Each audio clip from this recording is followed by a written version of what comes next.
Hey kids, welcome to the Far Out Podcast, your late night college of useful life knowledge. And let's just get down to business because there is so much that I want to talk about on this episode of the podcast. Because, as I've said in previous installments, as I'm creating notes from week to week in between shows, I'm just creating a list of things that I want to talk about. And this episode in particular has the most notes. And I don't know how long this will go, but there's just a large bevy of things that I want to talk about. So let's just get down to brass peanuts here. And let's start off with some video game stuff, because recently there was an announcement that GTA 6, Grand Theft Auto 6, has been delayed. Yes, kids, the highly anticipated sequel to Grand Theft Auto 5, one of the biggest and greatest video games to ever come out, frankly. Its long rumored sequel, has been delayed to 2026. It was previously announced to be released this year in 2025, with an anticipated release window being this fall, but has since been delayed into 2026, the summer, more specifically. And look, by the time it comes out, if it actually makes its release date for 2026, it'll have been 13 years in between GTA titles. It'll have been over a decade and some change, which is pretty crazy. And though many people are disappointed with this news that they have to wait a little longer for the game to come out, I myself, I might be in the minority, I'm happy about this. I'm genuinely okay with it, and I'm actually thankful because Grand Theft Auto is one of those pieces of gaming, just kind of media in general, that frankly transcends its like boundaries. Like everyone has played Grand Theft Auto. It exists in that realm of like Minecraft and Call of Duty and Halo and Madden. Like even people who aren't gamers from ages 13 to 83 have played or heard of Grand Theft Auto. And so this sequel, this next installment in the series, GTA 6, for the longest time, it frankly hasn't seemed real, to be honest. At least not for me, because Grand Theft Auto 5, I remember when that game came out, and I was very late to the party. I didn't get into that game till like 2 or 3 years after it came out, but still, it blew the doors off the industry. I don't think anyone expected it to be as big as it is because, yeah, its story mode was great and sprawling, and it tells this amazing crime story across, multiple locations and characters and different branching storylines. It's fantastic. Like, I'm also in the minority of gamers to where, like, go back to Call of Duty for a second. When you think of Call of Duty, you think of the bang bang pew pew, multiplayer, zombies, spec ops, that stuff. For me, my favorite part of Call of Duty games are the campaign, of the story, of getting to play an action movie. For GTA, my favorite part was the story because you get to play a heist movie, and it's amazing, and it's almost episodic in how it plays out in front of you, and it's incredibly detailed and so on and so forth. But I am in the minority on that because the bread and butter of Grand Theft Auto came from GTA Online, the multiplayer mode that has literally made the studio and the company behind the series billion with an illion dollars. Hence why we've gone over a decade in between installments, because Grand Theft Auto 5 just simply made just so much money. Why put out another installment when the previous one is literally making money hand over fist to this day? To this day, they are still updating the game, and people are still playing it, and they're still spending actual money to buy stuff in the game. I have done that myself. I have not done that for a long time, but like, it makes sense that GTA 6 has taken this long. But it also makes sense that there needs to be a delay for the game because the expectations for a Grand Theft Auto title have never been higher. Grand Theft Auto 5 is literally a platform for gaming. It's not just a singular game anymore. It's literally a platform. It's a foundation that can be built upon.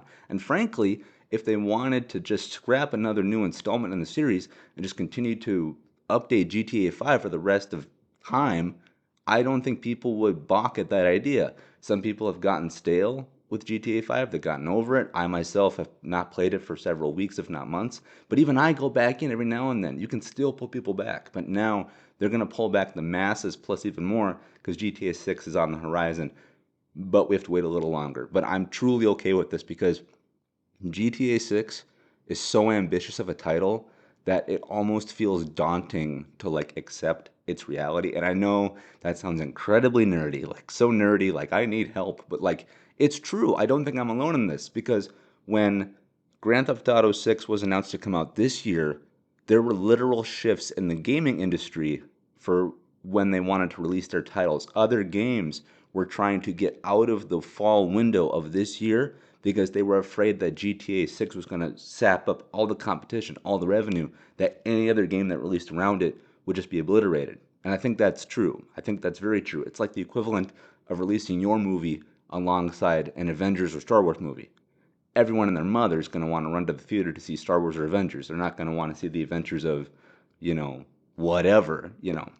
So that makes sense. There's also been reports that the literal like internet and electronic grid like across like America and like other parts of the world simply can't handle like the mass downloading that's going to be happening when GTA 6 comes out. Like all our bandwidth is going to be throttled and our internet speeds are going to be slower than crap, and like I believe that to be the case as well, because like nowadays with modern consoles and PCs and stuff, you have to download the game to actually play it, which is dumb. In my day, you could just put the disc in, press play, and boom, there you go. Now you got to download it, play it off your hard drive, optimize graphics, the whole deal. And there's been this talk that when GTA 6 finally drops, that like our internet grid won't be able to handle everyone in America trying to download the same thing at one time.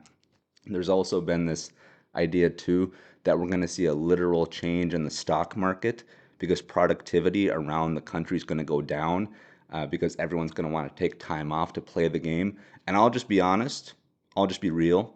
I have had that very same conversation with people in my current employment. Like when this game was coming out this fall, we have talked around the office like, okay, I'm saving up PTO because I need to take off like a full week in fall 2025 just to play this game. And I'm like, ditto. And everyone else is like, yep, same, same. I mean, seriously, where I'm from in North Dakota, there have been conversations about people pooling their PTO to take time off just to absorb this game. So, yeah, like GTA 6 is more than just a game for a lot of people. It's like this entire new stream of revenue and marketing and this whole deal. It's going to be one of the biggest entertainment things to ever come out, like ever. And now we have to wait a little longer. But I'm okay with it because, one, I'm simply not ready for it.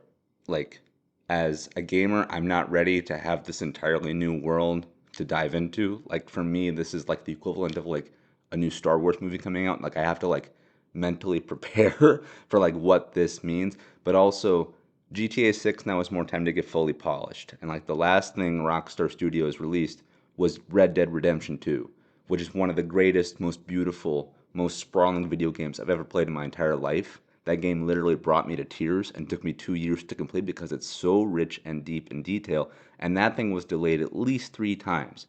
So right now, GTA 6 has only been delayed twice.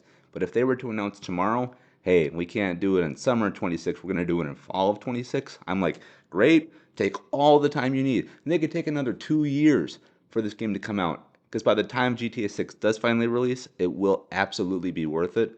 But we are going to have to wait a little longer. So, yeah, I will see you driving around the streets of GTA 6, sadly, in 2026. But I promise you, it'll be worth the wait. And while we might have to wait a while for GTA 6 to come out, what we don't have to wait a while for are new updates to Halo Infinite, as the studio over there, Halo Studios, formerly 343 Studios, they announced that Halo Infinite will be receiving updates across the summer months beginning in May, and then one in June, and also one in July. And the first one to come in May, which actually begins tomorrow at the time of this recording. I'm recording this on the 5th. This update starts on May 6th.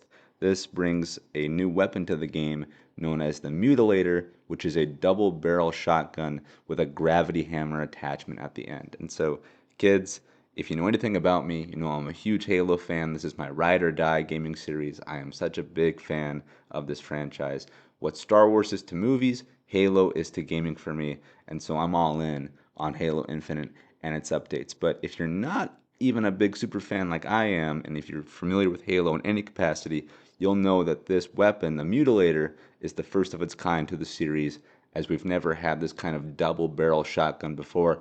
Typically, we've had the standard pump action shotgun, and then in Halo Infinite, we got introduced to a new magazine fed shotgun known as the Bulldog, and now we're getting the Mutilator, which is a combination of the standard human type shotgun apparatus with a gravity hammer on the end of it. And if you don't know what the gravity hammer is, it's this alien weapon that is pretty much as it sounds. It's this hammer that channels gravity. So when you swing it down, when you hammer it into the ground, it can send enemies flying, it can kill them, and then it can also flip vehicles as well. Like, it's that powerful. And so the idea that they're taking this gravity hammer thing and applying it to a shotgun is crazy. And in the gameplay that's been posted online so far, it literally is as advertised. You can blast people with the shotgun, and then you can smash the hammer end of the gun down in the ground, which creates a minor shockwave as well. And so that's going to be crazy.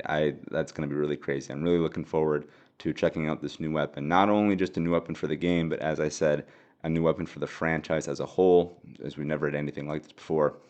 What also comes with this new update and updates across the summer are new armor sets, as well as new modes and new things to unlock via battle passes. Again, kids, in my day, you just bought the game on the disc.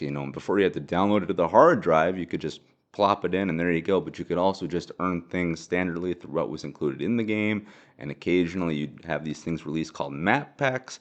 But now, in the days of Fortnite and Apex Legends and all these other games, there are things called battle passes, which you drop so much money, usually it's around $10, and you get what's known as a season of things that last several weeks or several months. And you can you can play the game and then earn these extra cosmetic things over the course of your playing time. I don't need to explain gaming to y'all, but that's what Halo is now. It has its own battle pass, and so with this new update beginning in May and updates across June and July, there are other battle passes coming out as well, which will bring with it new armor sets, new skins for weapons, new charms, new emblems, stuff like that. Just really, sugar on top of this already delicious cookie that is Halo Infinite. And then with this update as well, it brings quality of life improvements as well. And one of them being previously in the game, you could only edit weapons that were based on human technology. So, like, when you wanted to customize your guns, you can only do that for, say, the human assault rifle, the human battle rifle, the human pistol, so on and so forth. Well, now in this update, you can now do this to the alien weapons, to the Covenant weapons you'll find as well. So you can do this to the Needler, to the shock rifle, so on and so forth. So it's just giving you more ways to customize the way you want to play and express yourself in the way that you want to play, which is pretty great. Sniper rifle shots will now ricochet off the ground, something that you could do in previous Halos, but not in Halo Infinite, though I'm pretty sure you could. I feel like I've gotten a ricochet shot over the years that this game has been out, but who knows? I'm not a good shot to begin with. But yes, now you'll be able to ricochet sniper shots as you have been able to do so in previous Halo games, which are going to make for some pretty cool trick shots. And I'm such a Halo nerd that again, back in my day, I made Halo montage videos of all these cool clips that I gathered over the years. And I was working on one Halo montage video before Halo Infinite came out. Then I stopped, and I'm pretty sure I lost all those files. But you know what? With the ricocheting feature of sniper rounds coming back, if I happen to get some tasty trick shots, well, maybe I'll make another Halo montage video, in my future. I'm not committing to it, but I'm just saying, like, I've got some clips somewhere of some pretty cool stuff that I've done in the game. Let's see here. Updating. I'm reading this off of the Halo Waypoint website for the update. Here, there's new medals. They're gonna change the way the Banshee handles. Yes, there is a new mode coming, which is Extraction. This is Halo's version of Search and Destroy. Extraction is already in the game, and as the mode alone, it's pretty fun. It's kind of like a play on Oddball or Capture the Flag or Strongholds, except now this is more or less the version of Search and Destroy for the game.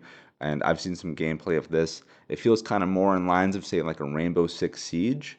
So that could be a lot of fun for Halo because, again, I love new modes and I love Halo. And I also enjoy Rainbow Six Siege. And so if Halo is going to splice some of that DNA in there too, then that'll be great. Let's see, what else? Is there anything else here that's really juicy going on? Just some more quality of life updates for the game, new organization for the overall menu system. Let's see, doop-a-doop-doop. Doesn't look like anything else of pure meat. I mean, again, to me, all this is gravy. But people are like, oh, I don't care about the menu updates. I want the new guns and stuff. Well, you're getting one. You're getting the Mutilator shotgun. So yeah, Halo Infinite. It's a very polarizing game. For as much as I love Halo, and I'll just say this outright, like I've considered getting a Halo tattoo. Like that's how much I love the game. The game series. Halo Infinite is a complicated entry in the series because at one point, again, kids, in my day, no, I almost said Halo Infinite. Halo was the series that set the bar for gaming. Then Call of Duty came up and swiped it after Halo Reach, which was around 2010. But from 2001 to 2010, Halo was the cream of the crop. It was the big kid on the playground. Then Call of Duty came out, and they've been going strong year after year. And Halo has had its ups and downs.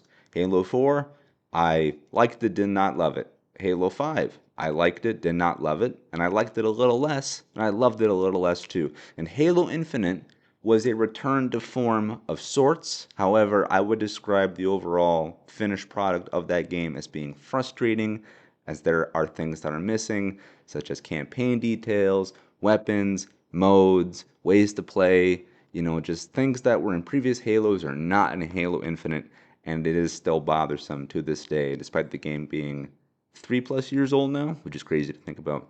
But look, like, I would love to have classic weapons and classic modes come into Halo Infinite. But the fact that they're doing new things, I'm not going to scoff at it. Like, would I like a more classic shotgun to come into the game? Yeah.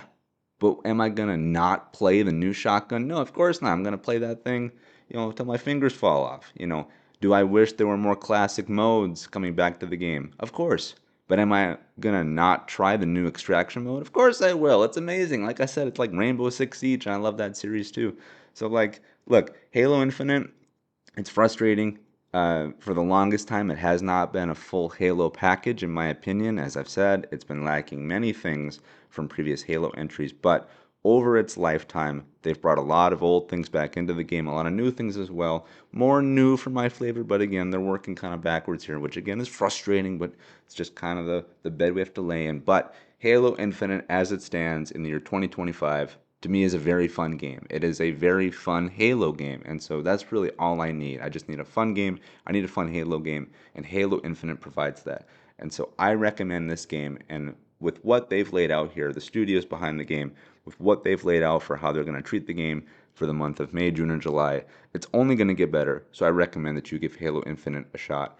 And if you're like, I don't know if I want to spend some money on this game, they did something really smart. They broke it into two packages from its release. Is that the campaign costs money, although it's totally worth it in my opinion, and then the multiplayer, everything that I just talked about, is free.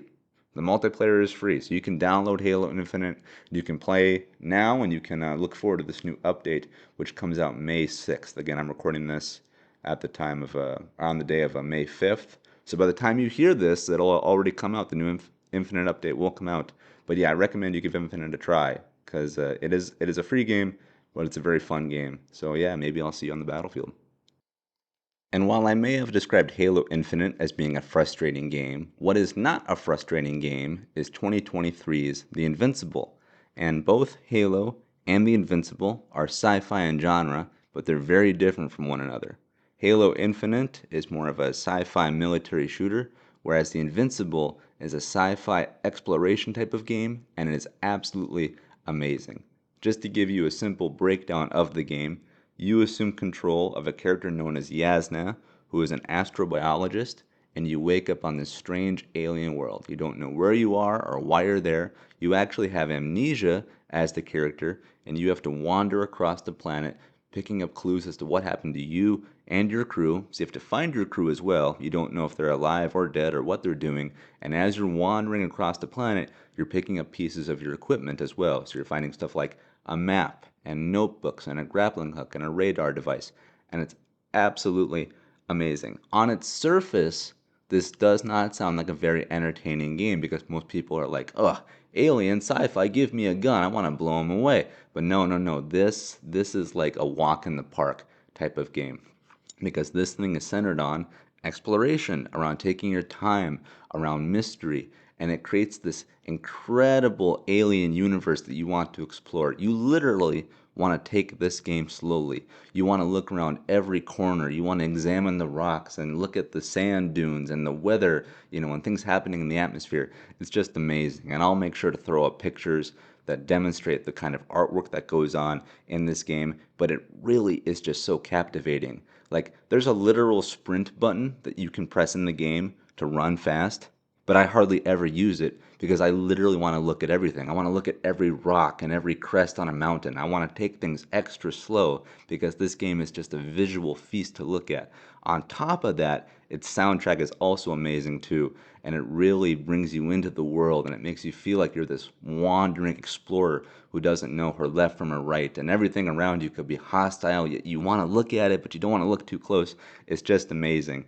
And this game, The Invincible, is based off a novel of the same name published in 1964 by a Polish author named Stanislaw Lem. Excuse me if I mispronounce his name. But yes, this comes from a 1964 novel, and so it very much pulls at this kind of futuristic but also retro type feel. Like everything looks like it's kind of out of like the Jetsons and stuff like that. Like the robots look very, futury yet old and worn. Your equipment is also from the future but also old and worn. It's really, really awesome. And I love this game. I remember when The Invincible came out in 2023, I got this as a day one purchase, which is something I like never do for video games. I normally let them sit and let them, get updated and kind of digest in terms of gaming. So normally it can take me weeks or months or even years to pick up a game, but there's a very few select number of games that I actually get on day one, being like a Halo title. But I remember when this game was announced, and as they were revealing plot details and concept art for what this could be, I was like, this looks like it's literally made for me. And so I remember I got this on the day it came out, November 6th, 2023, and I played it and I enjoyed it, but I kind of just put it away. I think I just got distracted. I'm sure I got caught up in other things like movies and my job and even other games that I wanted to play as well. And this one kind of just sat on my shelf. But much like picking up an old book that you haven't read for a while, I decided to start replaying The Invincible, really diving in deep for the first time, even deeper than I did the first time when I got the game back in 2023. And now in 2025, this thing just absolutely has me.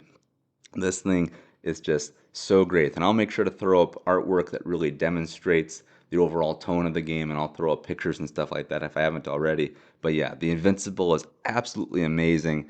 The art design in this is fantastic. And one thing that you can discover as the player is that as you're, picking up pieces to this puzzle, you're getting to craft an in-game, comic book or illustration book. So as you climb a mountain range, when you go back into the main menu, there will be a new set of pictures, new illustrations you can look at that have your character, drawn going across the mountain range. And so it's really, really awesome. It is a game that really lauds itself on stopping and smelling the roses, on taking things slow, on being the explorer, on being someone who is curious. And I think if you go at it with that mindset, it's going to make the game all that more better. If you're looking to just kind of breeze through this, you don't really care about anything else, I frankly think you're not playing it correctly. I mean, anyone can play a game however they want, but like, this is a game that literally is meant to be taken slow, to just have a good set of headphones on, to listen to these cool alien sounds with the soundtrack, to even have the lights off, and you're just wandering across this planet, wondering what's there, what's that, should I touch that, should I not, like what's coming up. Like, the more I play the game and the more things I find in the world, I'm just like, yes, like this is a story. This is a narrative. This should be a movie. It was a game, or no, it was a book first, then a game, and it should be a movie because the visuals alone, I think, are worth like $1 billion. And you craft this cool sci-fi mystery into like a sprawling thing over, say, a limited series or a movie. Like, I'm all there. So yeah, the Invincible is absolutely amazing. If you're a fan of classic sci-fi, like Isaac Asimov's work, or something more akin to like Blade Runner or 2001: A Space Odyssey, I highly recommend you check out this game. It's simply amazing. Again, it's visually amazing, and the soundtrack is amazing, and all the cool, you know, creeps and bumps it makes along the way. It's super super cool, and yeah, it's really great. If you do decide to pick it up, please take it slow, as I feel it'll only heighten your experience. But yeah, the Invincible is absolutely amazing. It's truly a really great piece of sci-fi work, and I can't wait to play more of it. All right, kids, we are now going to leave the video games behind and we're going to check in on the world of sports. Let's take a look at my Kansas City Royals to start things off. Currently, at the time of this recording, they are playing the Chicago White Sox. Pour one out for them. The poor White Sox are 10 and 24 right now. And the Royals are 19 and 16 right now. So they have a winning record. They're over 500. Good for them. I believe just the other day when they played the Baltimore Orioles, they set a home run record, or at least they tied a record, I believe, because I think the two teams combined earned a total of 10 home runs in one game, which is pretty crazy. So yeah, they tied an MLB record because both teams scored a combined total of 10 home runs. That's pretty great. Surely my boy Bobby Witt Jr. of the Royals had something to do with that. Yeah, Bobby Witt Jr. He's like one of the best players in the MLB right now, and that's not like hyperbole or exaggeration. I mean, he's literally top five, if not like top three. And the Royals got him locked up for like the better part of a decade because his contract is a little over $288 million for 11 years. And so, yeah, Bobby Wood Jr., number seven, is certainly earning that paycheck because he's a great player. And I got his jersey. The Twins are my first sports love, but I got some family ties to the Royals, to Kansas City. So it's great to have a backup team. And yeah, the Royals right now are kind of on a pretty hot streak right now. So yeah, they're doing pretty good, led by Bobby Witt Jr. And yeah, he's an absolute stud. But now to step to another sport, we're going to go over to the world of basketball, and we're not going to look at my Timberwolves, not yet anyway. That comes a little later. But we're going to first examine the Milwaukee Bucks, another team I have a soft spot in my heart for.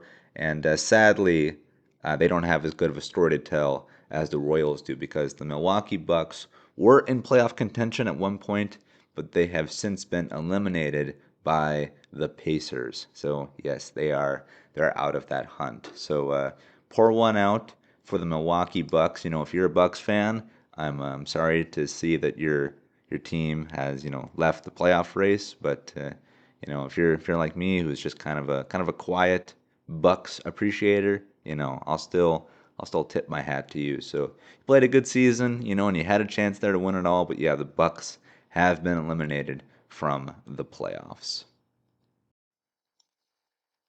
But keeping it with sports, we're just going to get a little more local now. We're going to check out the Minnesota side of things. And we're going to start off with the Minnesota Vikings, as the Vikings have extended their star linebacker, Andrew Van Ginkel, with a contract valued at $23 million for 1 year. So this will guarantee that the Ginkster will be a Viking through the 2026 season.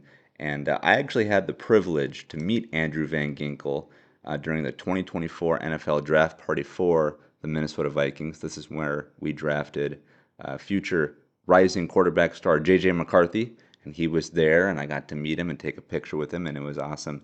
And Andrew Van Ginkel has been an absolute riot to watch as a Viking. This guy is crazy. He's fast. He's strong. He's got flowing blonde locks. He looks like Thor. Better yet, he looks like the Vikings logo himself. And so to see him get extended, even for just one more year, is great because he really is a lot of fun to watch and he's a great talent. He's a good addition to have on the team. And so I'm happy that he's going to remain a Viking not only through the 2025 season, well, also through 2026 as well. So yeah, he's definitely someone to keep an eye on as he's just a lot of fun to watch. Let's see here. Now, transitioning to another sport. We've gone from baseball to basketball to football. Now we're going to hockey, as sadly, my Minnesota Wild have been eliminated from the playoffs by the Las Vegas Golden Knights. And I'll just be honest, I've never been a really big hockey fan. In fact, I'm quite new to my passion for the sport. I liked it growing up.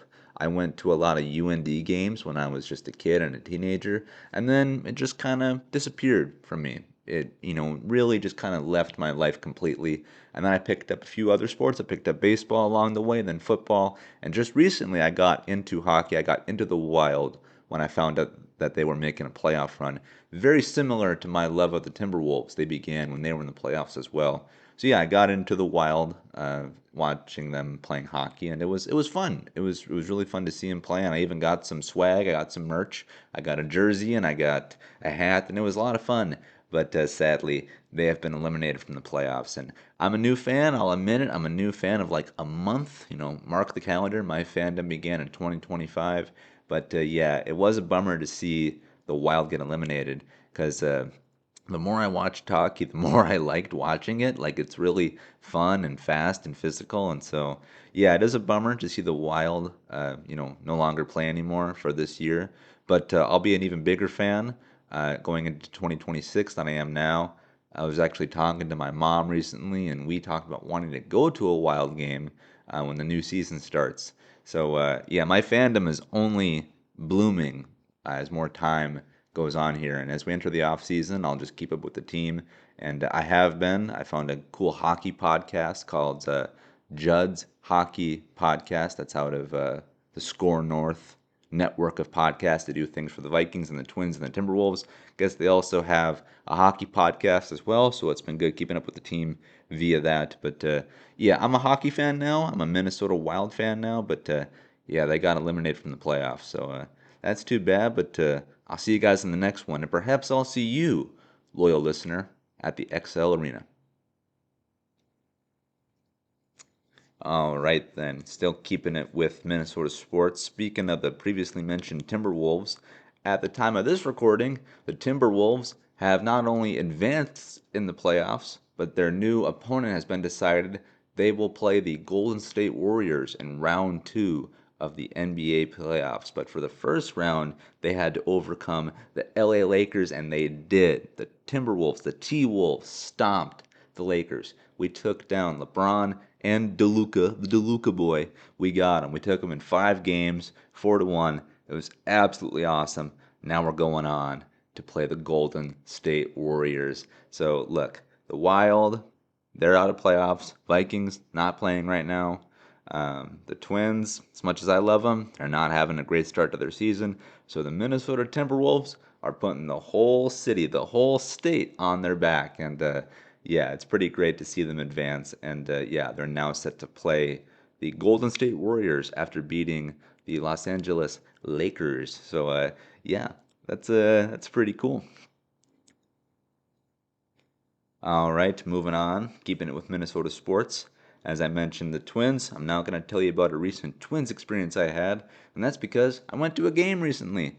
My mom and I went to a game, and so while we were talking about going to a Wild game next year, we did that on our way to the Twins game, and we saw the Twins play the Los Angeles Angels. Yeah, the Timberwolves beat the Los Angeles Lakers, and we got to see the Twins beat the Los Angeles Angels, and that was a lot of fun. It was a full ballpark. It was a fun, sunny day. We had great seats. Always a fun atmosphere at Target Field.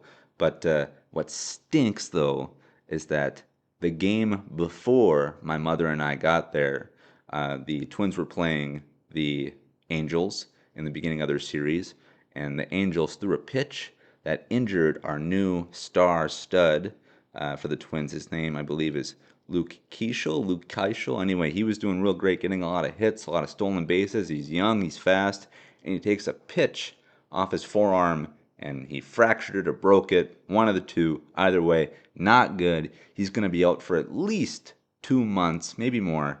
But yeah, he was really, getting some life, some energy into the team. And then the Angels took him out right before I got to see him play. And so, look, as a Vikings fan, I don't like Green Bay. I'm not a fan of the Chiefs, even though I like the Royals. For the Wild, for hockey, I don't like the Golden Knights now because they took us out of the playoffs. For the Timberwolves, I'm not a fan of the Mavericks as they eliminated us from last year's playoff run after we eliminated the Denver Nuggets. That's the series where I became a fan. So now, looking at the world of baseball, I know it's easy for people to say, well, I don't like the Lakers, I don't like the Yankees, or I don't like the Cubs, or the Red Sox. No, no, no, no, no. For me, I don't like the Angels because dang it, they took out our new rising star player the day before I got to see him play. So, yeah, thank you, LA. Enjoy not winning in the NBA, and your team, the Angels, you aren't doing too well either. So, what? Do you have to play a little dirty on us? No discredit to the Angels. All loved baseball, but yeah, that one just kind of stunk. But hey, look, going to a Twins game, awesome. As I said previously, baseball is my first love, and so I love going to Target Field. I intend to go there even more as the season goes on. But yeah, just a bummer. If you could have, if you had to injure him, just wait one more day. But yeah, anyway, good luck, Twins. I hope you go far. But yeah, the Angels, you can take a walk. So yeah, there's that. And now, kids, we are leaving the world of sports and we're entering the world of movies, specifically the world of movie news, as there is a bunch of things that I want to talk about. One of them being this: Joseph Kosinski is heading to Miami. And if you don't know who he is the filmmaker behind such movies as Tron Legacy, Top Gun Maverick, and the upcoming F1 movie. And he has been tapped to direct a remake or a reimagining of Miami Vice. And if you don't know what Miami Vice is, it was previously a TV show, then made into a movie in 2006, and both were under the guise of Michael Mann. And Michael Mann is one of my favorite filmmakers working today.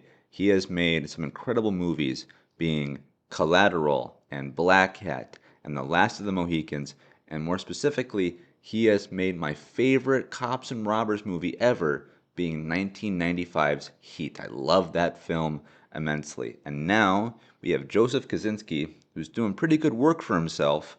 He's been tapped to do a remake of a Michael Mann film. For me, that's a really tall order, because again, Michael Mann is an auteur driven filmmaker, and he's made some great movies, but Miami Vice is not his best work in my opinion, and I feel that that could be held by the majority of fans elsewhere as well. But still, even a bad day for Michael Mann is still a pretty good day at the movies. So this is a tall order. Kaczynski, he's a hot director right now, but he has big shoes to fill with this one. Do I think Michael Mann will be involved in this project? I do not. And do I even want him involved? No, I do not. Despite me saying as much as I have and giving him all the flowers for his previous work, I kind of feel that he has said all he could say or wants to say in the world of Miami Vice. Again, he worked on the TV show and the movie in 2006, and now they're bringing in fresh blood for this new adaptation, this reimagining of Miami Vice. This is coming from, again, Kaczynski as director, and then you have Dan Gilroy, who wrote Nightcrawler. He's penning the script. And then you have producer Dylan Clark, who produced The Batman, 2022's The Batman. So yeah, they have a great creative team behind this project, and if they can get a good cast to back up this remake, then I'm there for it. Like I will be there, but yeah, like again, it's a tall order to get behind Michael Mann here. Do I think he'll have some creative input? Yeah, he might have a note. He might even visit the set every now and then. Maybe he'll be a consultant, but do I think Mann will be involved? Probably not. So this could offer some new blood into one of Mann's previous projects. So yeah, I'm looking forward to it, but it's a daunting project. But again, with the creative team that they have behind this, it could be pretty great. So we'll see what happens with Miami Vice. By the way, kids, I'm also eating and drinking while I'm recording here. I'm eating some teriyaki beef jerky, and I'm drinking some coffee here. So if you happen to hear either of those, shout out to the ASMR community, I guess. But yeah, just giving you a warning. But moving on to the next thing I want to talk about, there is a sequel to a remake of a film, and this is a sequel to the 2024 reimagining of Roadhouse. And if you know anything about Roadhouse, you'll know that it was originally a 1989 film starring Patrick Swayze, and that movie is awesome. And then they did a remake of it, or a reimagining, kind of similar to Miami Vice. They did another attempt at it in 2024 with Jake Gyllenhaal as the hero and Conor McGregor as the antagonist. And look, on paper, that movie sounds big and dumb, and it kind of was. But you know what? It was a lot of fun. It was really, really great. And dang it, I wish that the 2024 remake of Roadhouse went to the theaters, but it was made by Amazon, and they just dumped it on Prime. You know, which is such a shame. It was so much fun. That thing would have killed in the theaters. That is a perfect popcorn movie. You just watching Jake Gyllenhaal serve out justice with his fists. I mean, that thing is amazing. Well, now there's a sequel being penned, or being made, I should say, with Guy Ritchie set to direct. And Guy Ritchie is a very artistic filmmaker as well, very similar to Michael Mann. He has his own distinct style. And he previously worked with Jake Gyllenhaal on the war movie known as The Covenant, which is a pretty good film. And yeah, so that'll work well because they have a good working relationship together. So I'm interested to see where this could go. The original film with Patrick Swayze did not have a sequel, to my knowledge. If it did, it has surely been buried. But now with this reimagining, with Jake Gyllenhaal as the lead, they're going back to that one as well, and they've got a pretty good director in Guy Ritchie doing this one. So yeah, I'm sure it'll be fun. I'm sure it'll be a good time. Hopefully, Amazon wises up and decides to put this one in theaters because that's where movies belong. But yeah, we'll see what happens with the sequel to the remake of Roadhouse. So yeah, that's something to look forward to. And if you haven't seen either Roadhouses, either of them, they're both a lot of fun. I think you should check them out. That would make for a great double feature.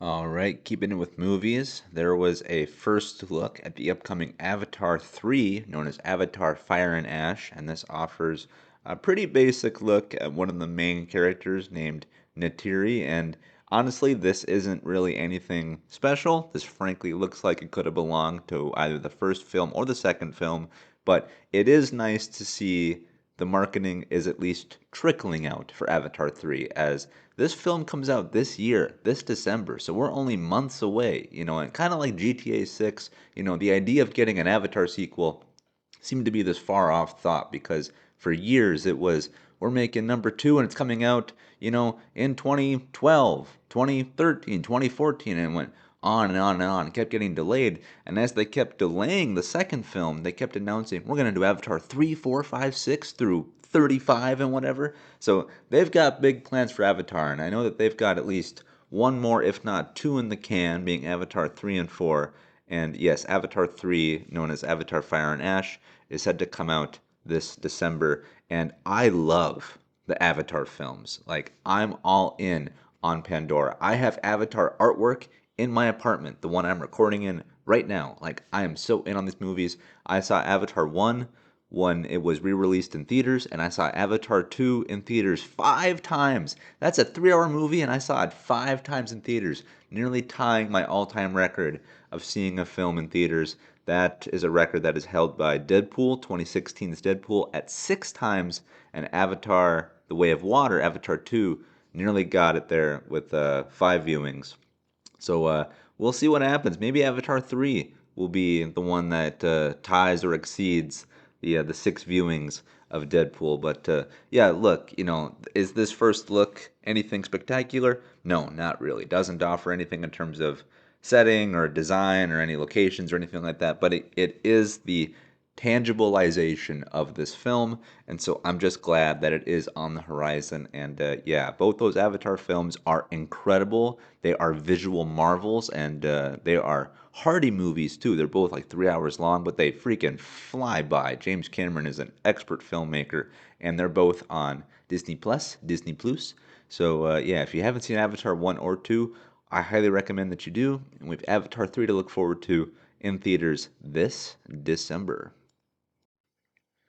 And speaking of first looks, we got our first look at season 2 of The Terminal List. And The Terminal List is a military thriller series based off a book of the same name. And it's pretty good. I really enjoyed that series. It's really right up my alley in terms of the genre that it's in. It's on Amazon Prime and it stars Chris Pratt. And it's good. I recommend it. But the problem, though, is that The Terminal List, at least the TV show, came out in 2022. And just now, we've seen that The Terminal List Season 2 is filming. And it's already been 3 years since the first season came out. So at the very earliest, we'll get this in 2026. So it might well be 4 years in between seasons, which is just too bad because this show is pretty good, but it's kind of a long wait in between seasons. But much like Avatar 3's first look, this does not offer much in terms of storytelling or location or anything like that, but it does allow us to see that this is real. It is the tangibilization of this project, and so I'm happy to see that season 2 of The Terminalist is underway. And if you have not checked out the first season, I recommend that you do. It's pretty good. It follows Chris Pratt, who is a Navy SEAL who suffers amnesia after a mission of his goes awry. And on this mission, it gets a lot of members of his squad injured or killed. And then subsequently, after the mission goes awry, his squad is being hunted down. And so he is the Avenger trying to solve the mystery as to what happened to him. Why is he getting headaches? Why is his squad being killed? What happened in the mission to begin with? And it's really good. And I have read part of the book. I have not finished it yet, but the book is quite good as well. So yeah, I recommend you check out Terminalist ahead of the season 2 premiere, whenever that is. Hopefully 2026, but we shall see. But yes, The Terminalist season 2 is now in production. Anyway, keeping it with movie news, or I guess I should say just entertainment news in general, as that last thing had to do with a TV show, but whatever. There was a trailer released for a movie, or kind of more of a documentary, called Wick is Pain, and this catalogs the creation of the John Wick franchise. And unless you've been living under a rock for the last literally decade plus now, that's right, that's crazy. That first film came out in 2014. John Wick has exploded into cinemas as the new hot action franchise led by Keanu Reeves. And since it's taken off, there have now been 4 chapters released, with a 5th chapter coming out, this being a spin-off from the universe known as Ballerina that comes out later this year. In fact, now that I think about it, that comes out just next month. That comes out this June. Ballerina comes out this June.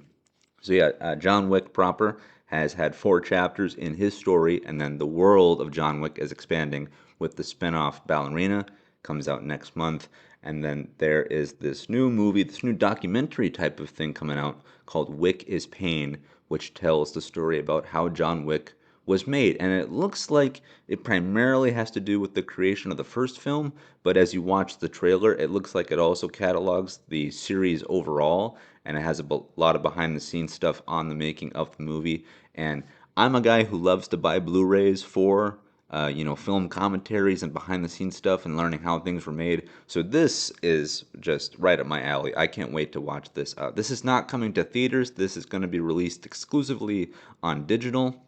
But still, looks like it'll absolutely be worth the watch because, yeah, if you love John Wick, learning how they make this stuff will only increase one's fandom for this universe. And John Wick is really lauded for being real and, going all out when it comes to its stunt work and its gunplay. They kind of crafted the subgenre of stunts known as gun fu, which are guns and kung fu. You can put them together, boom, there you go.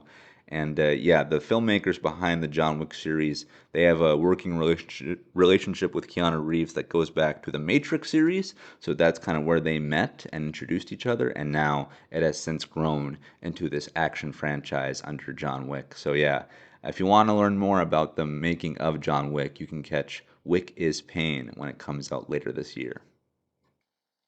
Anyway, moving on, there was another trailer released for an upcoming film, that being Logic's Paradise Records. Yes, kids, Logic, the rapper, singer, songwriter, producer, instrumentalist, the whole deal, he is now a filmmaker, and he has dropped the first trailer, the first Red Band trailer for his upcoming movie, Paradise Records, and this thing looks to be amazing. This absolutely looks like a Logic project. It has the colors, the zaniness, the pop culture references, and it looks to be like a mix of action and comedy, more so on the comedy side, but it does have a good taste of action in there as well. And this thing also has a great cast. It has Ron Perlman, Joseph Gordon-Levitt, Nolan North, and Kevin Smith. And Kevin Smith is a filmmaker in his own right, and he has worked with Logic before. I believe Kevin Smith has directed and edited a few of Logic's music videos, and Kevin Smith also put Logic in his own previous movie, that being the 430 movie, which I have not seen yet, but I hear is pretty good. So they have a working relationship, and Kevin Smith, I know, is the editor on this movie. He is the editor on Paradise Records, and so I'm a big fan of Kevin Smith. He's my favorite podcaster right now, and Logic is one of my favorite artists, in the music world right now.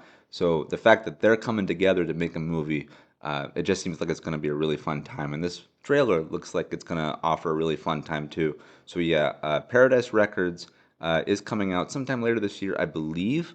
I know it's having its premiere at the Tribeca Film Festival later this year, and that'll determine when and where it gets picked up for distribution. So it could be later this year, could honestly be in 2026 or beyond, but we'll see. But yeah, the first trailer for Paradise Records is out, so if you want your first taste of the film, it is available, and then I'm sure it'll get a wider release as the years go on. So yeah, we'll just have to wait and see. But this looks like it's going to be a good time, so I'm looking forward to it. All right, kids, moving on to the next trailer I want to talk about. This has to do with the film called The Smashing Machine, and this is a historical UFC movie that tells the story of one of the legends from that sport, that being a man named Mark Kerr. I'm not familiar with him, I'm not familiar with the world of UFC very much, but this is coming from A24, a very auteur-driven production studio for filmmaking, and this stars Dwayne "The Rock" Johnson in the role and Emily Blunt as his co-star. And this is a different kind of film for Dwayne Johnson because we know him as the huge, muscular dude who's off saving people and running through walls and throwing torpedoes with his bare hands. He actually did that in Fast and Furious 8. He literally moved a torpedo that was live and moving with his bare hands. He gave it a nudge. Yeah, he's not known for this kind of dramatic, artistic type of work, but here he is. He's going for it. I think he's going for awards with this one. So this is a real heel turn for him, and I like this trailer. I think this looks great. It looks like a really powerful drama, and I'm wondering if this will mark a pivotal change for Dwayne Johnson's career. I'm sure he'll always be a superstar, who's in Fast and Furious and the DC movies and all those other ones, Jungle Cruise and Jumanji. Yeah, of course, he'll always have those, but if this is him showing his muscles as an actor, saying, "No, I can get serious and real when I want to. I'm not just a popcorn movie guy," then this could be the vehicle for him to do that. And the trailer looks good. I'm looking forward to this film. And this one comes out later this year in October. So yeah, I would mark the calendars. This movie looks pretty gosh darn good. And if you haven't seen the trailer, I recommend that you do. All right, kids, the next movie I want to talk about had its first trailer as well, and this is the new Spike Lee and Denzel Washington movie called Highest to Lowest, and that is spelled with the number two for the two spot. So it's literally highest, the number two, lowest. And not much is known about the film. In fact, its teaser was only 50 seconds long, but it is a crime movie set in New York City, and it's directed by Spike Lee and stars Denzel Washington. And for me, I'm sold. That's it. That's all I gotta know. Where can I buy my ticket? This looks pretty good. I really enjoyed the teaser. And this is made by A24 and Apple TV as well, and is set to have a 2-week release theatrically before going to Apple TV Plus. And just why? Why would you do this? Tell me why they do this to such great movies. I hate when movies go straight to streaming, and they already did this to Spike Lee earlier in his career. I believe the last thing he made, or at least the last thing I saw of his, was a movie called Da Five Bloods, and that's like DA Five Bloods, and that's a Vietnam War movie starring the late Chadwick Boseman, and that was made and released by Netflix on their service. It did not go to theaters, or if it did, it had a really, really small release. And this one, coming from A24 and Apple, it's having a 2-week release, so I don't know if it's going to go wide. Might not. It might go to just the big cities, so if I miss it, that's such a bummer. I mean, I will watch this on Apple TV regardless, but movies are meant to be shown in a theater. Like, that's where they belong. And Apple has been really good about that lately. They released Blitz in theaters, which I loved. They did Fly Me to the Moon in theaters, which I loved. So I hope this gets a wide release, even if it's unlimited one, like in terms of, time length. I hope it's wide, but We'll see. But anyway, talking about the trailer itself, I really enjoyed it. Really enjoyed the colors, the sound, cinematography. It looks great. I can't wait. So yeah, be on the lookout for Highest to Lowest. That comes out later this summer, I believe, in August. All right, kids. The next trailer I want to discuss is for a long-awaited sequel? Question mark. Was anyone asking for this? I don't know. But this is for Now You See Me 3, titled Now You See Me, Now You Don't. Great title, by the way. Great title. But for the trailer, I did not like it. I'm sorry, I did not like it. I did not like the trailer, nor did I like the plot that they were setting up for the movie. I don't like that. And if you have not seen the Now You See Me movies, they are a group of magicians who are thieves. So they use magic, exaggerated magic, to commit crimes and to steal things. Sleight of hand, misdirect, stuff like that. They're fun. They're very fun, very easy, very, I don't mean this in a mean way. I mean this just in their simplicity. They're very kind of DVD bin, red box rental type things. Like they're not gonna blow up the box office and everything like that, but they're fun. They're a good, chill, Wednesday, Thursday evening type of movie. And there were two of them. The first one I think is quite good. I actually think it's really good. The second one, I can't remember at all. And now there's a third one coming out many years after the second one. So, I mean, I'll see it. I mean, again, this trailer did not do it for me. And I don't like the premise because in the third one, this isn't a spoiler. I mean, this is in the trailer. They set it up that the team of magicians that you followed through the first two films, they break up. I mean, they say that in the trailer. We broke up, and now you're just following the lead, being Jesse Eisenberg.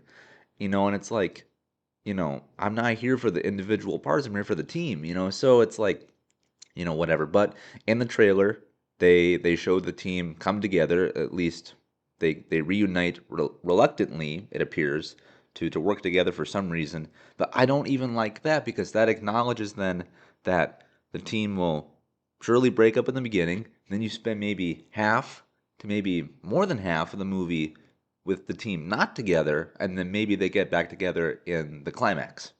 Like, I don't want to see that. I want to see the team be together, not be apart for most of it, then come back together again. That to me is not a satisfying movie, nor will that equal simply a satisfying ending.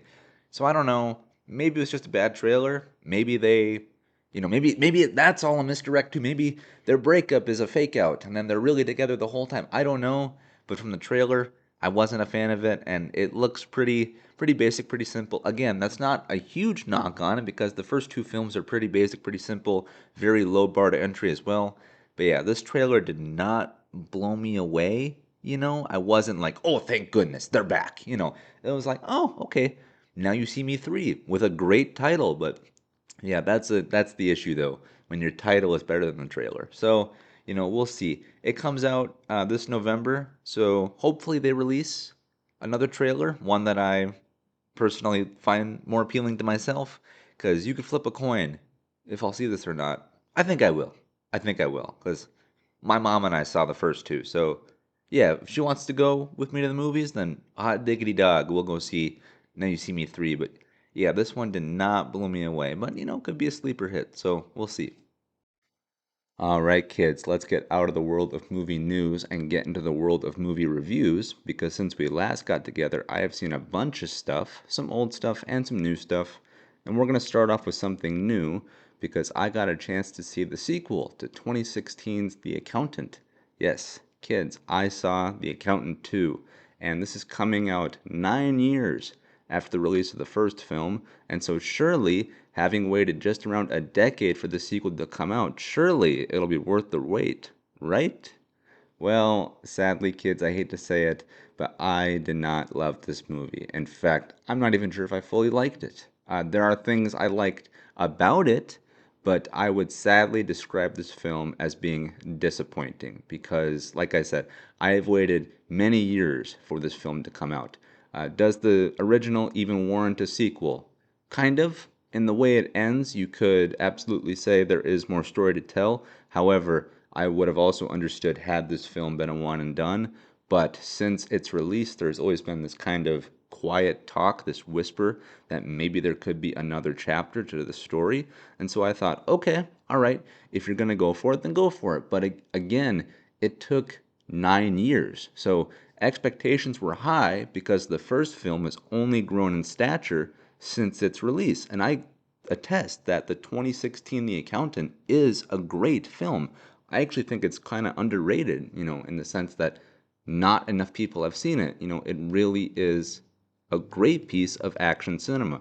And so the second one was, again, highly anticipated, highly waited for, and it had a high bar to meet. I don't think it met that bar because the first one has great action and great attention to detail and a really quick, fast paced narrative. And this one really doesn't. Like, in the first one, for example, I mean, minor spoilers, but like in the first one, when your main character, played by Ben Affleck, when he's, shooting bad guys, he goes out of his way to make sure they're dead. Like, he will purposely put one extra round into their head for the headshot. Even though he shot someone twice or three times in the chest, he will go out of his way to add one more into the dome piece because why not? Why not? I hate it in movies when like one bullet can take out a guy, one shot center mass.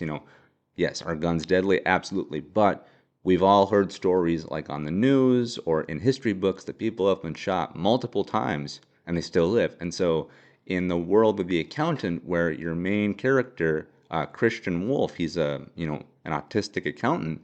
His life is driven by details, and so he doesn't spare any details when it comes to this line of his work, where he has to take out bad guys. And so while he's out delivering justice and whatnot, he's going to make sure his bad guys are dead. One, two, three, plus one extra one to the head. Stuff like that is missing. It's a lot more spray and pray, a lot less tactical, honestly. And also, I feel that while the first Accountant movie had action sprinkled throughout, The Accountant 2 does not. It's a lot of walking and a lot of talking. And it's like Ben Affleck and John Bernthal, the two leads, they're great actors. You love to watch them walk and talk. But at some point, you're like, isn't this supposed to be an action movie? Where's the action? Is this all, for real, no thrill? Kind of, sort of was. I was disappointed by it, and I hate to say it, I was kind of bored by the movie too.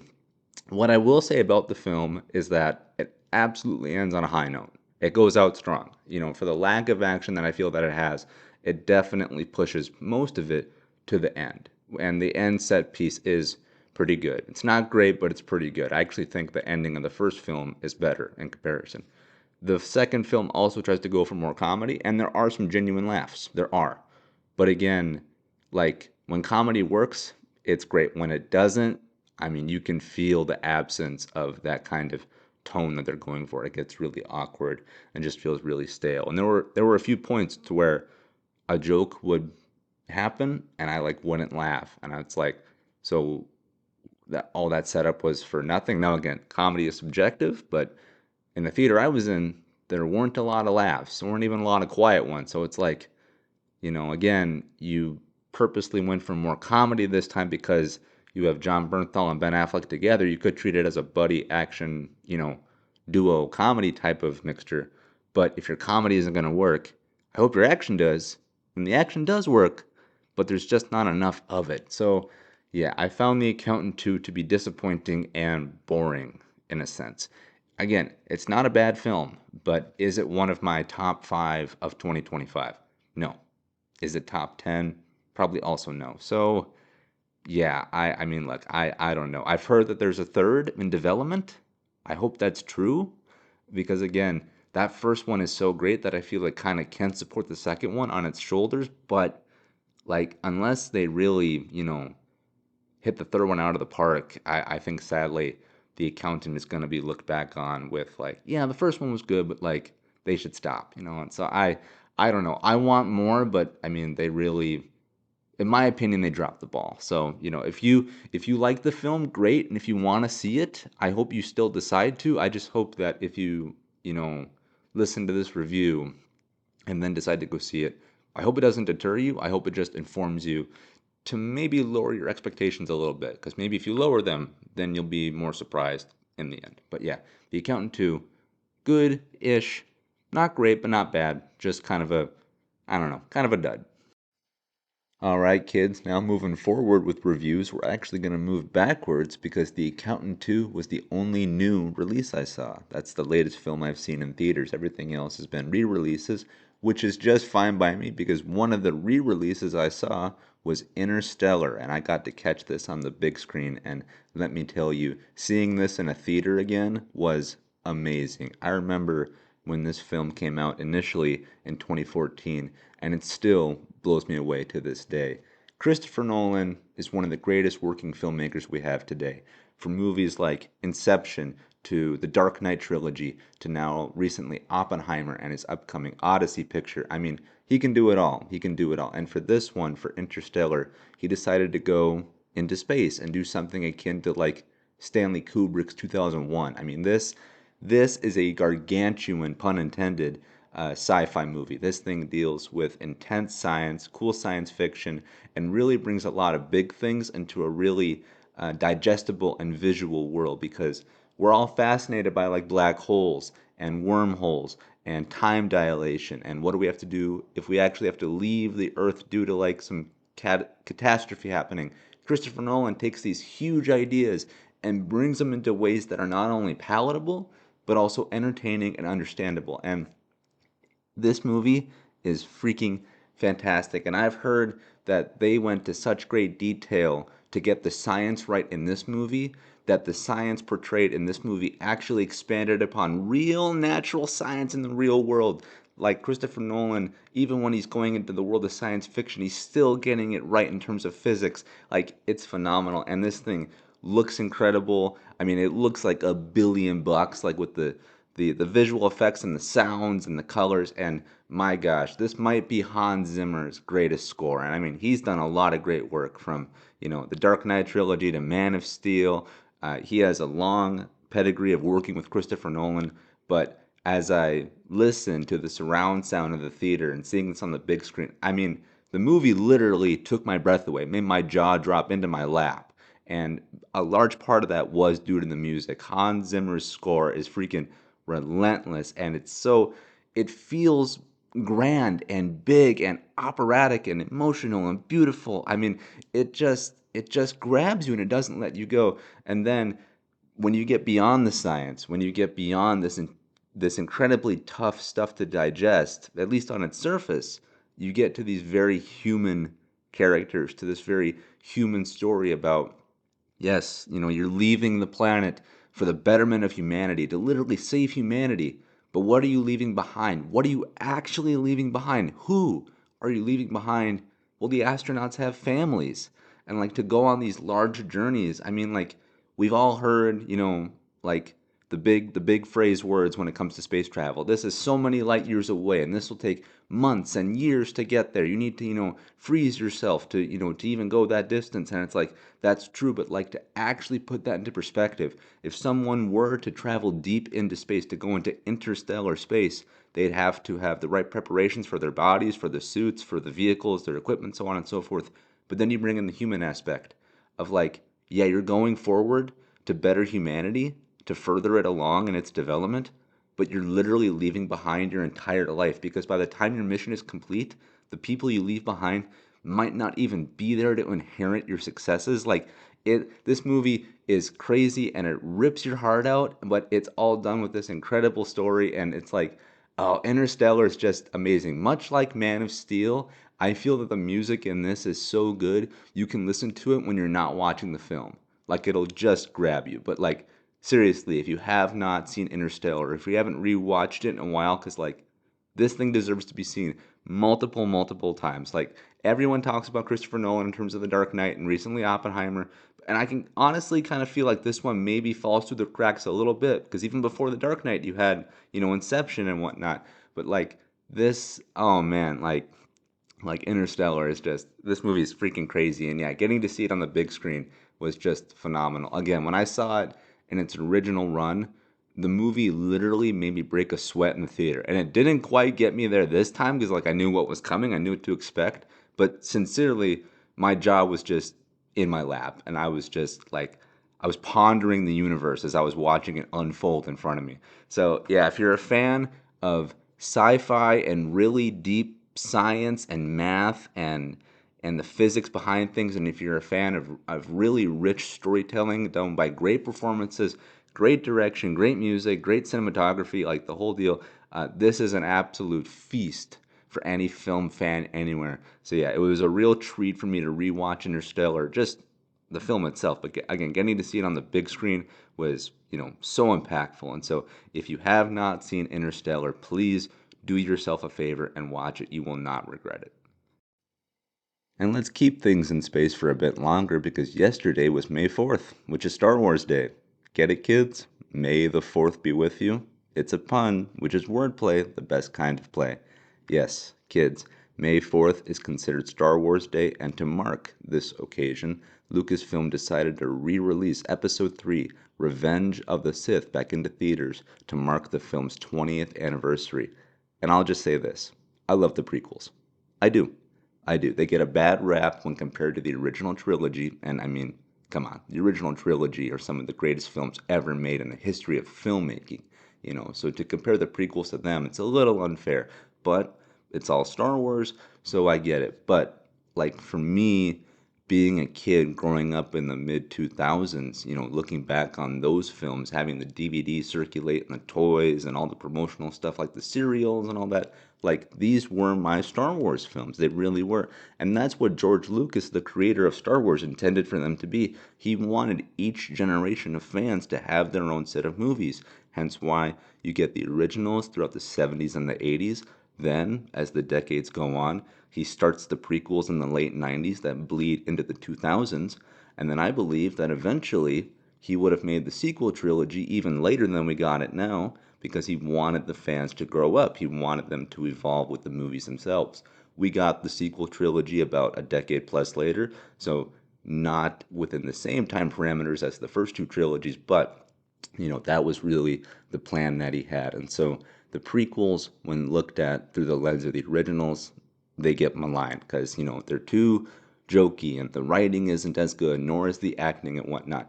And I'll be honest, that's true for some parts of it. Like, there are more, on the nose jokes in the prequels. And yes, the writing, not the best, nor is the acting. But the action is incredible. The visual effects are amazing. The music is superb. And I think George Lucas went out on a high note when it came to Revenge of the Sith. Because, like, this film is already incredible, but getting to see it on the big screen was a magical experience. Like, I already love these movies. I think they're great. And I intend to see every Star Wars film on the big screen. And I have crossed one more off with it being Revenge of the Sith re release. And I'll just say this, like, this movie is freaking amazing, and I think these things have aged really well. I think that there is a re-embrace happening when it comes to the prequels. I think that now with the added tinge of nostalgia, I think people are looking back on them more fondly, and I'm so ready for the renaissance of the prequels to begin. And they kind of already have, because like since Disney took over Star Wars, a lot of the fandom has looked back on what came before and it's been like, you know what? Like, they're not so bad. And I don't mean to like, pull one down to raise one up, because it's very easy to, go after the sequels and be like, well, they're not as good as the originals nor the prequels, like you don't need to tear one down to raise one up. A rising tide raises all ships. So like, I'm happy to see that the prequels are getting the love that they deserved. And I truly believe this in another decade plus of time, we're going to look back on the sequel trilogy, 7, 8, 9, and we're going to think like, you know what? We treated them too harshly. But, let's talk about the prequels for a bit longer here. Revenge of the Sith is incredible. I mean, like, there's easily over 4 lightsaber fights in this one movie. And this thing is like 2.5 hours long. It means we're getting a lightsaber fight like every 30 to 40 minutes. Like, it's nuts. That's nuts. And this thing opens with a gigantic space battle that, I mean, mirrors like what like old pirate combat used to be with two ships, just nudging past each other, two capital ships, and they're blowing each other up. It's amazing. And then you got the boarding action. Then you got, Order 66. You got all the drama with the Jedi and the Sith and whatnot. Then you got Anakin slowly turning to the dark side. Like, I mean, this movie is bonkers. This thing is crazy. And seeing it on the big screen with the surround sound, like, oh my gosh, it really reignited my fandom for Star Wars. And like, I'm always going to be a fan of Star Wars, but there are things that have come out recently that I have not liked, and they've kind of, zapped a little bit of my energy. But getting to see this in a theater was like a shot in the arm. And like, oh man, like, I think this movie gets better with time. I really do. Like, I really think George Lucas was firing on all cylinders. And yeah, episode 3 is just amazing. And like, the fights are, the fights are what we look up on YouTube. You Google, or you search on YouTube or Google, like, lightsaber fight compilation. You're gonna get the majority of them coming from the prequels. Mustafar end battle. Obi-Wan versus Grievous. Yoda versus Palpatine.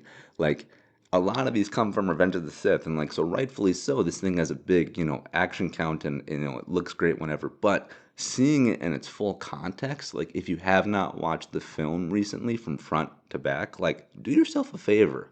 It's really not that bad. Like, I really, really enjoyed it. And yeah, my mom was right beside me. We were just smiling ear to ear, and we were laughing and getting into it. It was just a freaking blast. And I remember I turned to her after the credits started to roll, and I said, like, wasn't that just great? And she's like, oh, yeah, it was. So we had a blast. Like, Revenge of the Sith, it's part of the prequels, and the prequels get a bad rap. But, like, I'm telling you, like, these things get better with time. And just, oh, man, my fandom just feels reignited by seeing episode 3 on the big screen. So, yeah, it is just, what a tremendous, tremendous occasion for Star Wars fans everywhere to get this treat.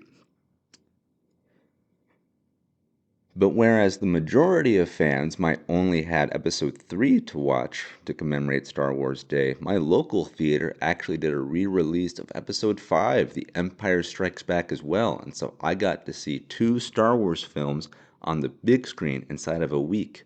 So after I saw Revenge of the Sith, just a few days later, I got to see Empire, and ah, that film is incredible. And it's very easy to say, that's the best of the originals, or even that's the best of the whole saga, because you got, Yoda training Luke, you got Hoth with the Snow Walkers, you got Cloud City, you got, Luke, I am your father. I mean, you have these huge, gigantic moments that, mark the fandom, that etch it into time for forever. But like, again, if you haven't seen the film, in its entirety in a minute, do yourself a favor. Like, The Empire Strikes Back is incredible. It's a remarkable piece of sci-fi.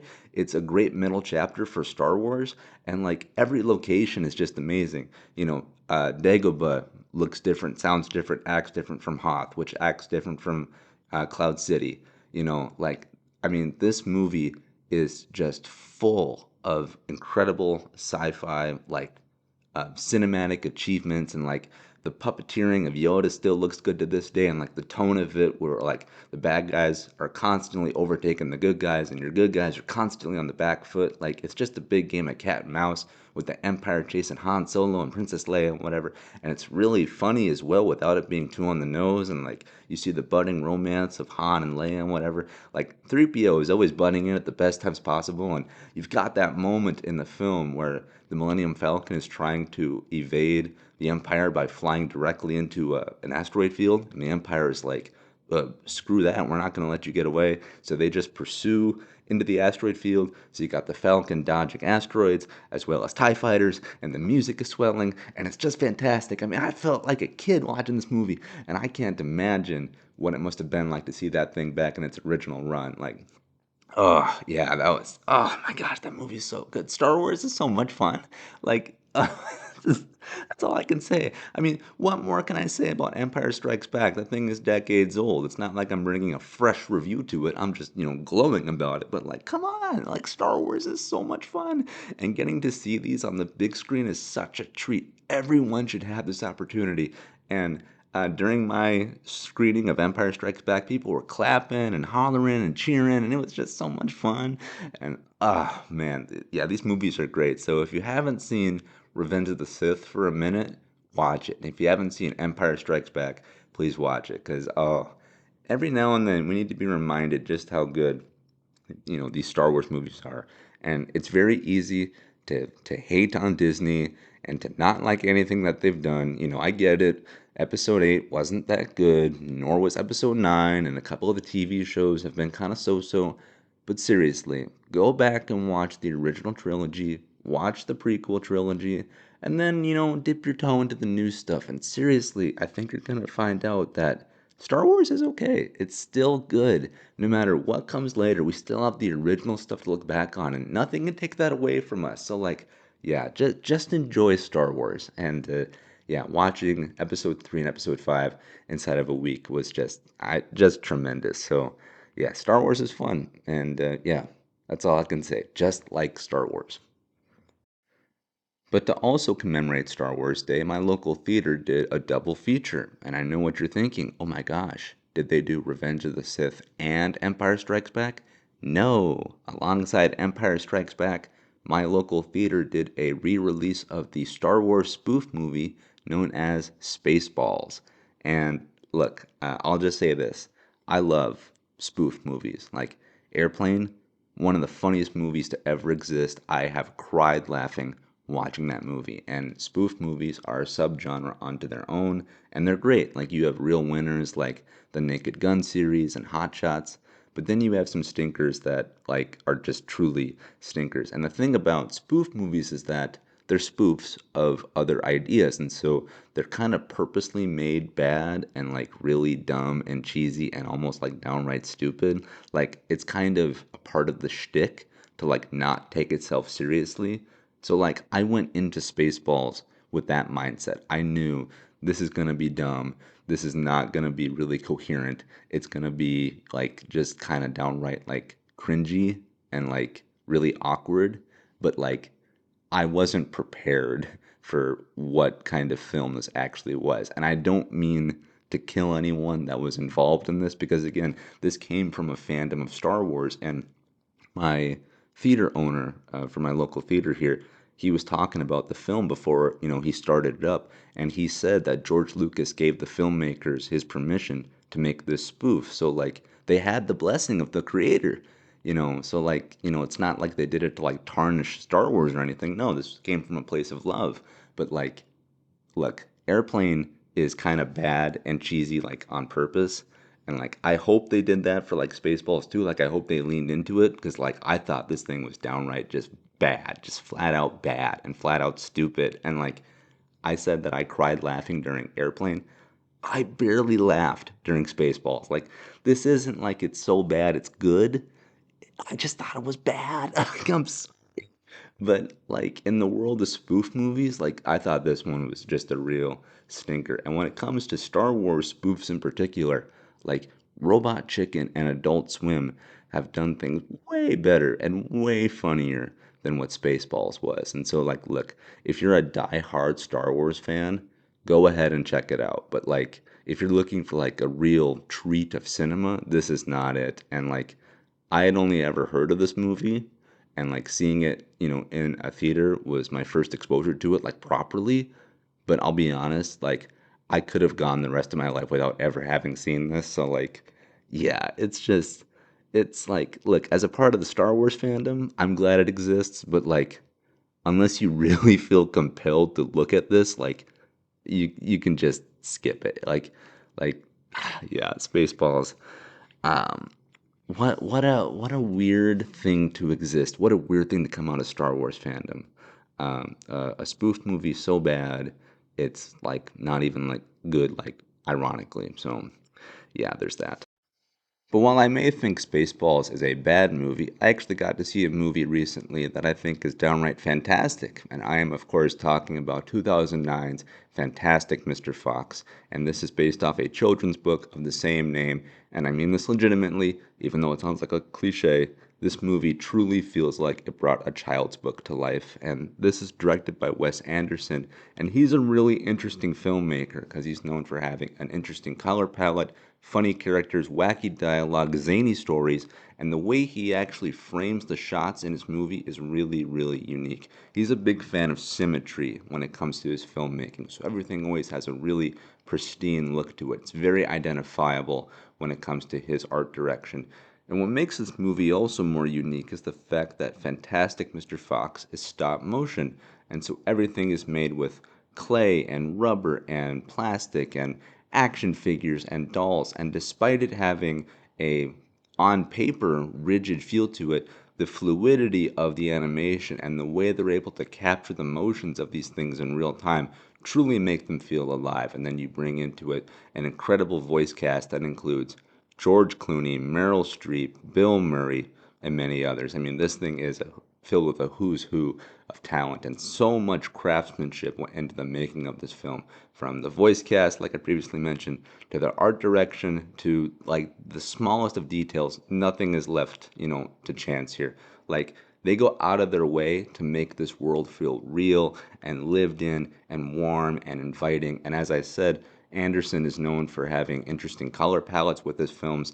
Mr. Fox is set entirely during the autumn and fall seasons, and so this is filled with a lot of yellows and oranges and reds. And the thing looks as if it's like glowing, like you just feel kind of cozy when you watch it. And then you bring in the comedy to this film. And despite it being based on a children's book, so it's more skewed towards, I'd say, a younger audience, at least on paper, this can easily be enjoyed whether you're a kid, a teenager, or an adult, because a lot of the comedy is actually dry and very witty. And there were times where my friends and I, because I watched this in a group, my friends and I, we were literally laughing out loud at just the dialogue being said.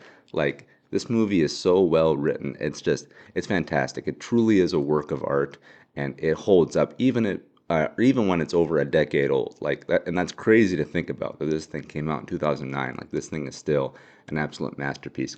Completely blew me away with just so much, with how much love went into it. Again, this thing lives and dies, I feel, by its details and its art direction. And this thing looks like a painting come to life, looks like a book come to life. Like, it's just freaking fantastic. And so, if you have not seen Fantastic Mr. Fox, I highly recommend it. That film is incredible, and it is on Disney Plus, Disney Plus, and yeah, Wes Anderson. He's a really good filmmaker, and this thing is no exception. So yeah, please check out Fantastic Mr. Fox if you haven't already.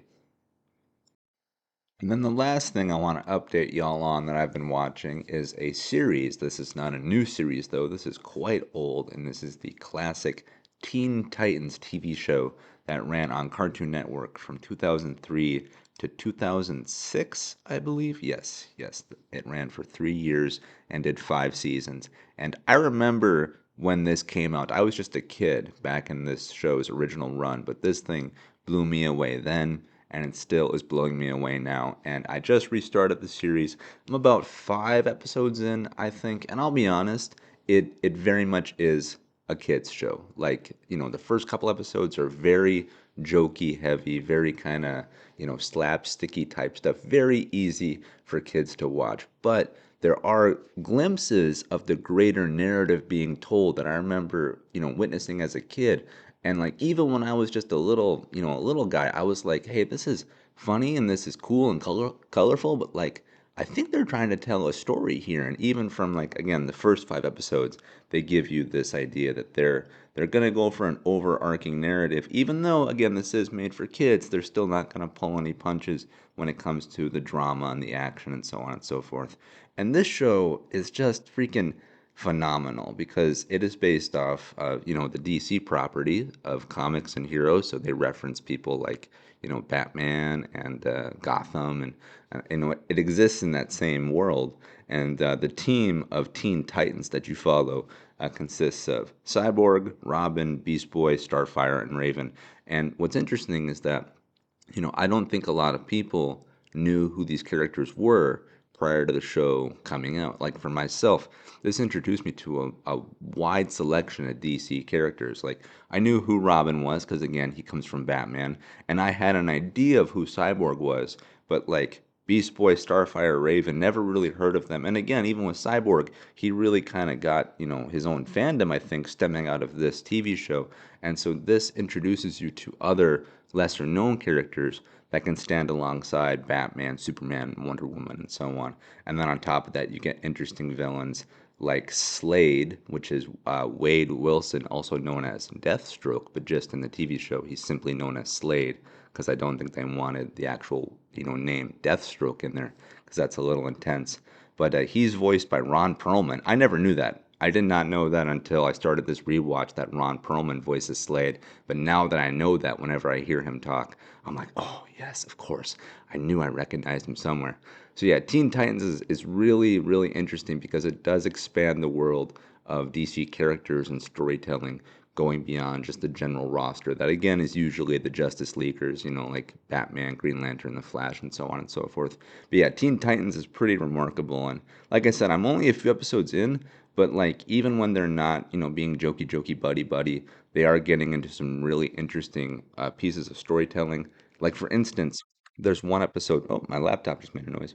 There's one episode where Cyborg, he's a literal cyborg, so he's part man, part machine, and the Teen Titans are out having fun, because they're teenagers, so when they're not fighting crime, they're hanging out, they're being friends, and they're at this like barbecue at like a park, and they're like throwing a football back and forth, whatever. And Cyborg, he's wanting to play, because again, he's a teen, but his literal battery cells start to die out because again, he's part robot, and so he has physical limitations that go beyond anyone else on his team. And so when his batteries start to die, he has to tap out. He's like, hey, as much as I want to play, I can't. And when, his friends are like, oh, well, we'll come with you. We'll go back to home base and get you new batteries. And he's so mature because he's like, just because I can't have fun doesn't mean you guys can't either. And so you can tell he's clearly feeling bad, but he's also being selfless as well, which I think is great. But like, look, just on a personal note, I relate to that 100% because I'm a handicapped individual.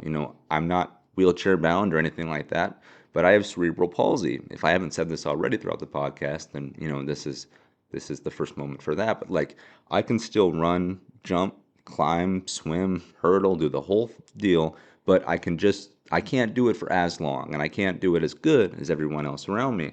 And so yeah, there absolutely is a limiting factor when it comes to, what I can do physically. Like my friends and I love to play disc golf, frolf. We love that sport.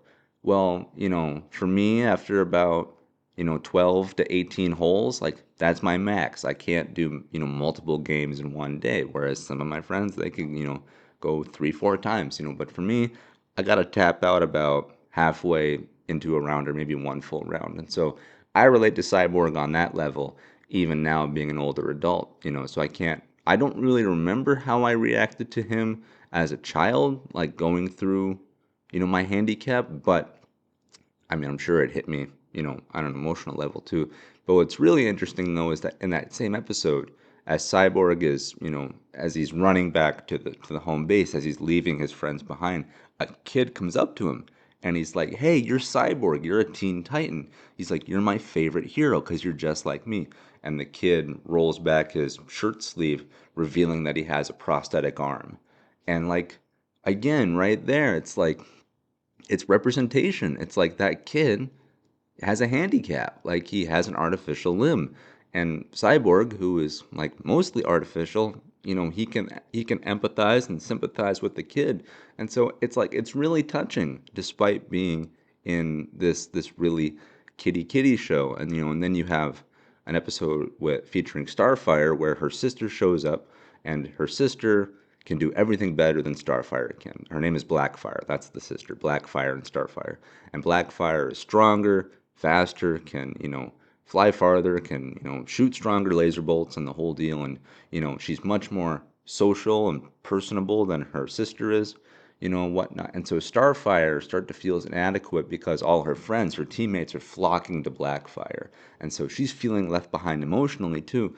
And and then at the end of the episode, spoiler, at the end of the episode, Robin, the leader of the Teen Titans, he like reassures Starfire. He's like, "Hey, Blackfire's cool, but she can't replace you. You, Starfire, are unique." And it's like, like I felt that too. Like, we all want to be reassured by our friends that like, hey, like, you're our friend. Like we value you. We like words of affirmation. So it's just interesting to see. And then you have someone like Raven, who is this like interdimensional like magic user. Like it's not fully explained who she is. There's a lot of mystery to her, and she's purposely isolated and like reserved.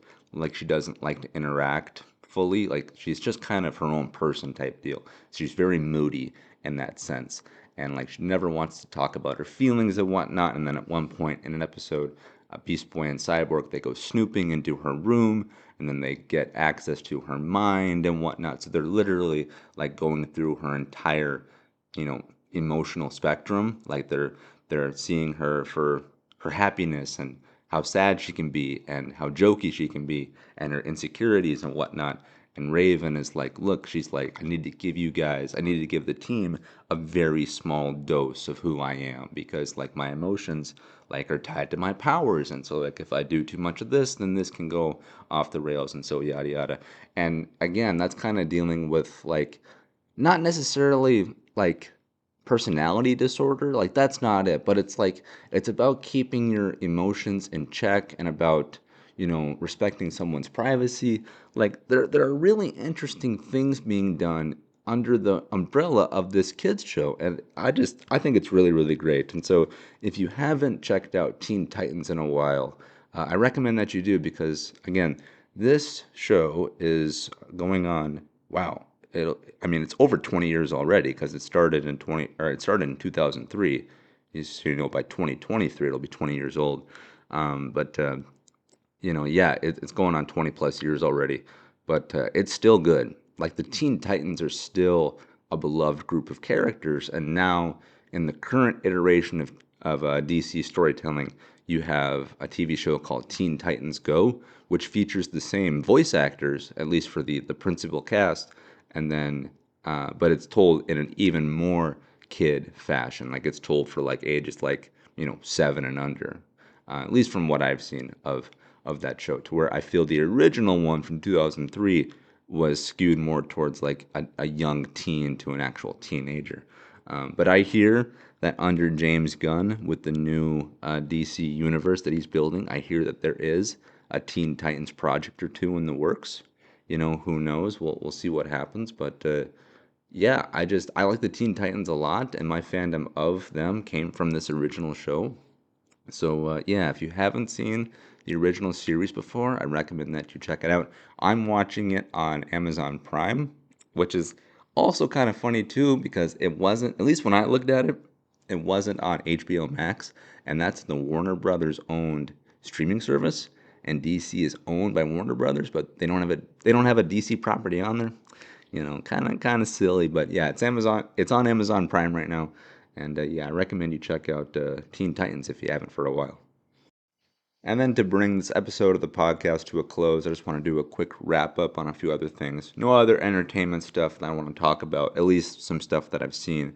But, you know, where would I be if I didn't do, you know, a calendar check on Superman? Because I was just talking about the world of DC with the Teen Titans.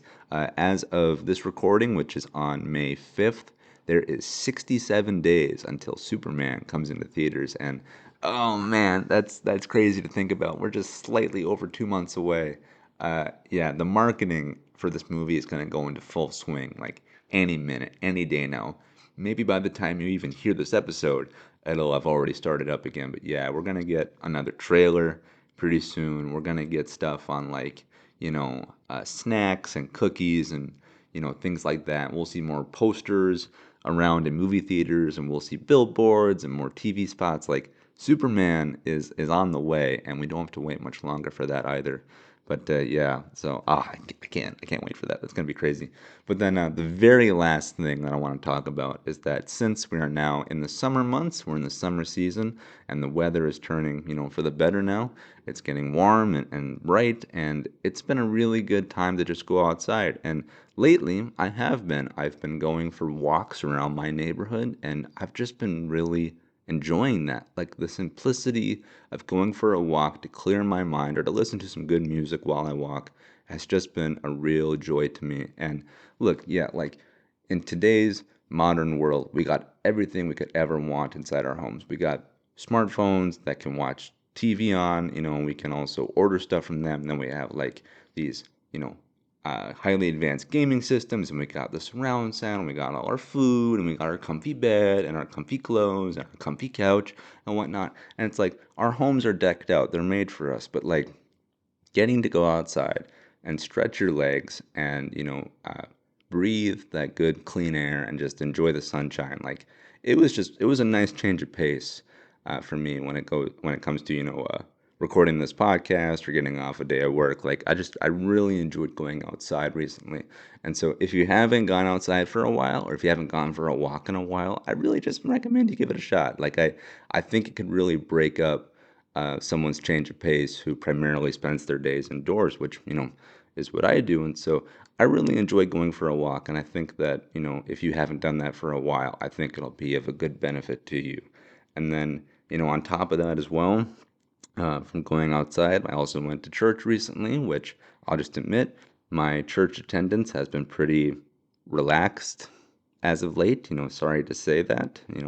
Lord forgive me, but yeah, like there are times I won't go to church for like weeks or months, and it's not like I'm not, you know, diving into the Lord, like there are times I won't go to church and I'll just stay home and I'll read scripture by myself or I'll listen to a sermon, online, like I'll look up something from like Billy Graham or David Platt, or Tim Keller. And those are fine and good, but very similar to how I just described getting outside and going for a walk as a good change of pace. I also feel that getting outside of your own place and going to church and experiencing that fellowship and a new sermon with some new worship music, I think is another good version of change of pace. Especially for one's spiritual life.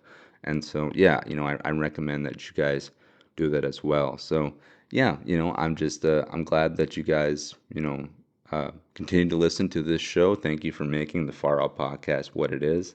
And thank you for listening to this episode. And I hope you have a good day. And yeah, just next time you get a chance, go outside and enjoy the weather. Hopefully, it's good for you wherever you're at. And I'll see you guys in the next one. So yeah, have a good one. Bye bye.